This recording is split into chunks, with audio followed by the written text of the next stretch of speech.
ஞாயிற்றுக்கிழமை காலையிலே இறைச்சி எடுத்துகிட்டு வந்தாச்சு. என்ன இறைச்சின்னு சொல்லி பார்த்துடலாமா? இன்றைக்கி பிராய்லர் சிக்கன் தான் வாங்கியிருக்கோம். இவ்வளோ கறியும் 245 ரூபாய்க்கு இருந்தது. உங்கள் வீட்டில் ஞாயிற்றுக்கிழமெல்லாம் இறைச்சி எடுத்தாச்சா இல்லை மீன் எடுத்தீங்களா? மறக்காமல் கமெண்டில் சொல்லுங்கள். ஊர்லேருந்து அக்கா பசங்க 2 பேரும் வந்திருந்தாங்க. அவங்களுக்கு இன்றைக்கி காலையில் என்ன டிஃபன் அப்படின்னு பார்த்தீங்கன்னா, கோதுமை ரொட்டி மாவு மட்டும் தான் பிசைஞ்சு வச்சுருந்தேங்க. சூப்பராக எங்கள் வீட்டுக்காரங்க தட்டி அழகாக சுட்டு வச்சுட்டாங்க.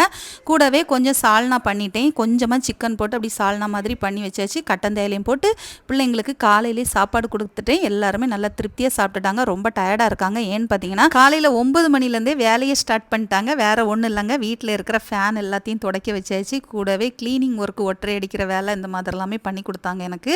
என்ன தான் டெய்லி வீடை க்ளீன் பண்ணாலும் இந்த மாதிரி ஒற்றை அடித்து ஃபேன்லாம் துடைக்கிற வேலையை நம்மளால் இருந்து பண்ணுறதெல்லாம் ரொம்ப கஷ்டமாக இருக்குது. முன்ன மாதிரிலாம் செய்ய முடியலை. இந்த வேலையை கொடுத்ததுனால மொபைல் பார்க்குற கொஞ்சம் நேரம் மிச்சமாச்சுது. இந்த மாதிரி வீட்டில் உங்கள் பசங்களுக்கு வேலை கொடுப்பீங்களா அப்படிங்கிறத மறக்காமல் கமெண்டில் சொல்லுங்கள்.